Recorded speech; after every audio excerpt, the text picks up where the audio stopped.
Hi, I'm Irene with Girl Talks Fish, and I am here to celebrate 50,000 subscribers. Thank you so much, everyone. What you guys voted on in my community tab was for me to answer frequently asked questions that you guys had. So thank you so much for submitting those. And I'm going to try to rip through them as quickly as possible. So let's go.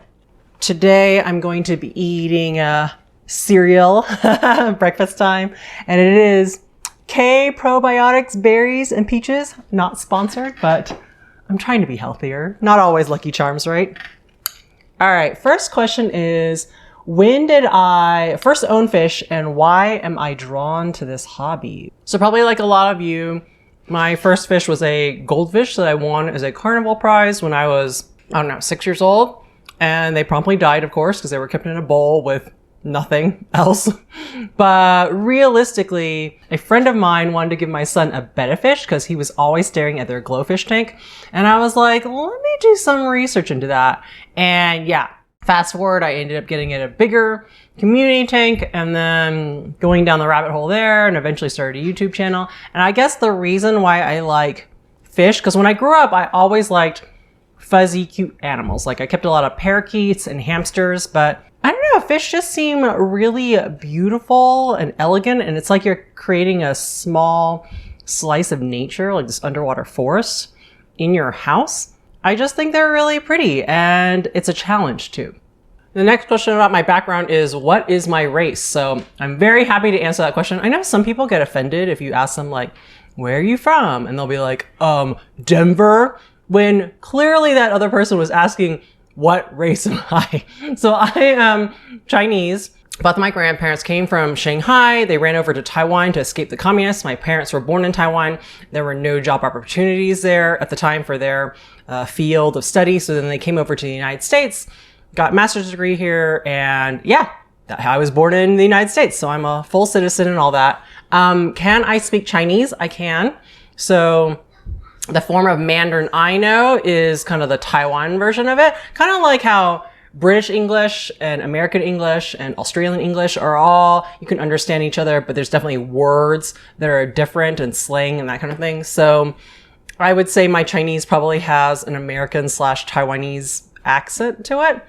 And then somebody wanted to see what my Chinese sounds like. So let me get one of my kids to come over here. 你喜不喜欢你可以用中文跟婆婆公公讲话 Yes. 他们有没有教你新的字啊？一些字。真的吗？像什么？哦，我知道一个字，豹纹壁虎。Yeah. 那是什么？ Leopard gecko. 好，谢谢你跟我拍录影。Okay. 再见。哎，你的头发没有梳好啊？算了。Let's go to the likes section. What is my favorite aquarium animal? So I had to think about that because I usually say Corydoras, but then now I got these dwarf chain loaches and they're a really fun bottom dweller, but I'm going to have to say probably betta fish. And I know that sounds horrible because it's a beginner gateway drug, but they're just the most memorable. They're very colorful. They're usually the centerpiece of my community tank, and I have a name for them, unlike a lot of these schooling fish. They come up to the tank when I pass by and they look at me, and they're usually the tank boss. So a lot of reasons. What is a plant or fish you cannot keep alive? I mean, most of the plants and animals, I've usually given them a second shot to try to see if I can keep them alive again. And I've usually been successful, but I would say dwarf water lettuce. When I kept them, like the girl that gave it to me, it was a local hobbyist and they just all melted away. So I haven't quite found the trick for them, but then I ended up being able to keep frogbit and red root floaters. So I don't know.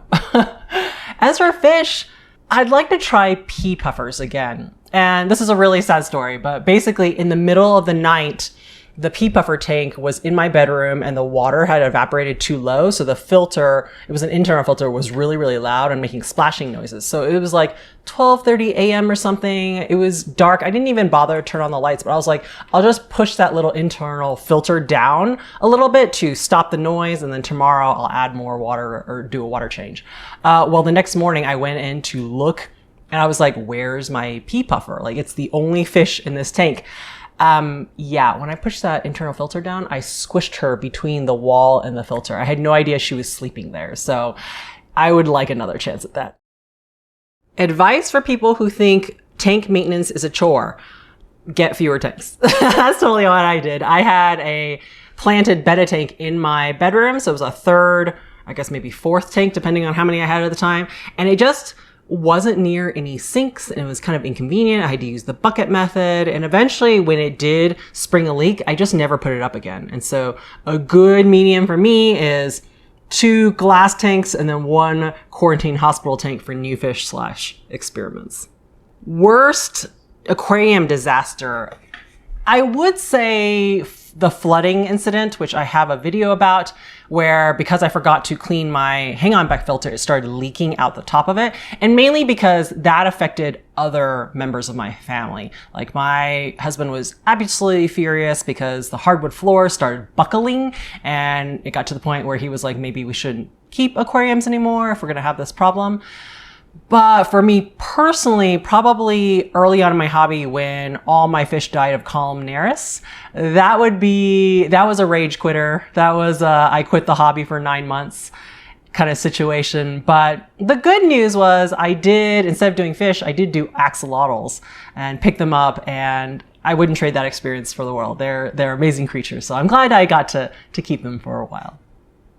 Now I have a bunch of work-related questions. So if you didn't know already, I recently started working for Aquarium Co-op around November of 2019. And the first question is, how did I meet Cory? I actually didn't meet him. I've only met him in person once, and that was Aquashella, Chicago, 2019. All our communications before then were totally remote, like using mostly email and then a video call for my actual interview.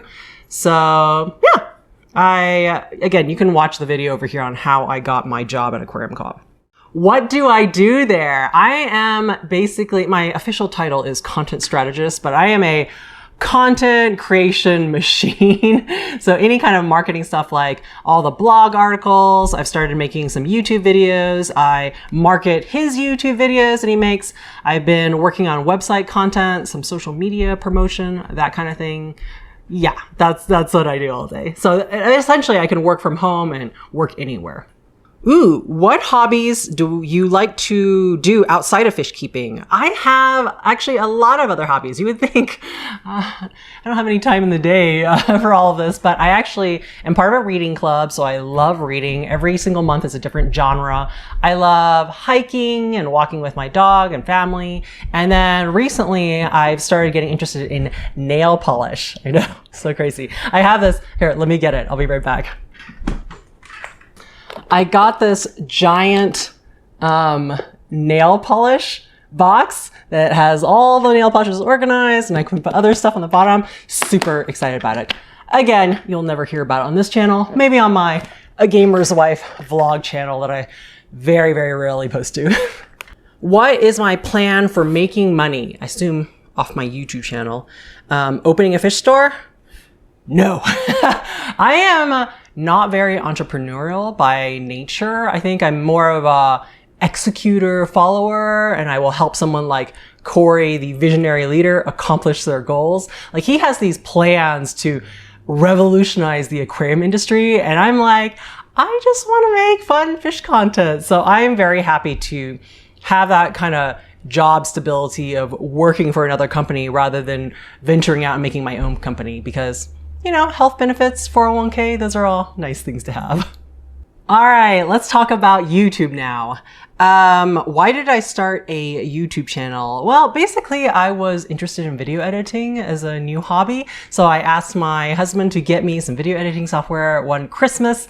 And then secondly, I just wanted to share my love of fish keeping / help other people learn from all the mistakes I'd made, because even though I was doing a lot of research and watching a lot of other fish tubers, I was still finding some areas where I was still falling through the gaps in that information. So I kind of wanted to help beginners maybe avoid some of those problems. How do you deal with hate mail? For sure, use that ban hammer. YouTube has this great filter function where you can put in a whole bunch of not family-friendly words in there. It'll automatically filter those comments out. But also, some of those comments, you just have to grow a thicker skin, right? I will ask Mr. Gamer, my husband, like, is this legitimate criticism or that I should, try to improve upon? Or is this person just off their rocker? And he'll usually be that sounding board of what is true and what is not. Because just because somebody says something on the internet doesn't mean it's true. So when I set up a poll asking you guys what kind of video you wanted to celebrate 50K subscribers, almost 40% of you at the time asked me, what kind of hate mail do you get? Is that really a thing for you? Yes. If you're on the internet, somebody's going to say something nasty about the way you look, sound, say, how you say it, And so the one comment I'm going to answer today is, am I a guy or a girl? And I'm here to tell you definitively today, yes, I am a girl. Girl talks fish. Absolutely. Here are pictures of me after I gave birth to my own children with my own flesh. Not a surrogate, nothing like that. No surgery. These are my children. I did not set up a fake hospital bed for this picture. So you can believe me, I am completely female. And on that note, let's keep going. All right, let's go into the family section. How does your family feel about your fish keeping hobby? Oh, fine. I mean, honestly, my husband's hobby of collecting Transformers and video games and tabletop games takes up a lot more room than mine does, so he can't complain. Do I ever get broke or have to lie to my family about how much I spend on fish? No. I'm kind of a semi-minimalist at heart, which is why I mostly only have 2 to 3 tanks at most. And if anything, my husband is the big spender in the family. I like to save money. At this point, my YouTube channel makes enough money where it kind of can support my hobby. So anytime I buy anything for my aquariums or my fish, it's definitely coming from my own side gig money. So he doesn't have anything to complain about. I've never had to hide anything from him. Okay, how do I juggle being a mom and a wife, but also fish keeping? Well, in terms of being a mom, kids have to go to sleep at some point, right? So I usually do my water changes after they're in bed. I film when they're at their grandparents' house, or, for us, school's going to start soon. As for being a wife, my husband and I are pretty independent people. So he has his hobbies and then I have my hobbies. So a lot of times he's in the basement, let's say airbrushing some miniatures, and then I'm up here working on YouTube videos. So since my channel used to be called A Gamer's Wife and my husband is Mr. Gamer, this is Gamer Girl, and then my son is Gamer Boy. We got asked, what is each family member's favorite game? Okay, baby, what's your favorite game? Cars. Cars. It's an iPad game that she plays on the tablet. I would say my favorite game would be Rune Factory back in the day, but I don't think they make that series anymore. My favorite game is Pokemon Let's Go Pikachu. And what do you play it on? I play it on my Nintendo. Your Nintendo Switch. Yeah. Good job. All right, Mr. Gamer, who doesn't want to be on camera, what is your favorite video game and tabletop game? Because you're into both. Video game has to be the Souls series, the Dark Souls series. That includes Bloodborne, right? Yeah. I would say for tabletop games, it's probably a war game called Drop Zone Commander, which is awesome. All right, the next question is, do your kids ever want fish? I don't think so, or at least right now, because mommy has enough fish for everybody in this household. What kind of pet would you rather have? I would rather have a snake because they're really smooth and interesting to see. What about you? What kind of pet did you say you wanted, remember? What did you really, really beg daddy for? A cat. You want a cat. See? Fuzzy animals. Yeah. All right, the last section is future plans. How do you avoid burnout in the hobby, and then what keeps you going? I think, honestly, there's just so many new things I want to try, like CO2 injection, mini ponds outside, breeding all sorts of fish, or even more difficult ones like crystal shrimp. All of those would be really cool. So that's kind of what keeps me going because I love learning about new things, and there are so many freshwater fish that I haven't tried yet. Do you plan to start a fish room? No. After visiting several people's fish rooms, I just thought that is way too much work, a ton of humidity issues going on.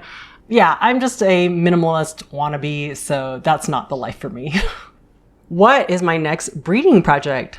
Shouldn't that be a secret? I was thinking, I mean, definitely not live bears, obviously. I've done a couple of them in a row, but maybe German blue rams or bristlenose plecos, although I'd have to get a bigger tank, or autocinklus. Those are kind of all pretty cool. I haven't decided. There's a ton of ideas I got from my breeding fish in a 10-gallon tank, so I just need to go through those notes again. Thanks so much for joining me on this really long video. Sorry, I tried to get through the questions as quickly as possible, but take time to enjoy your aquariums. Thank you again for 50K subscribers, and I'll see you in the next video. Bye!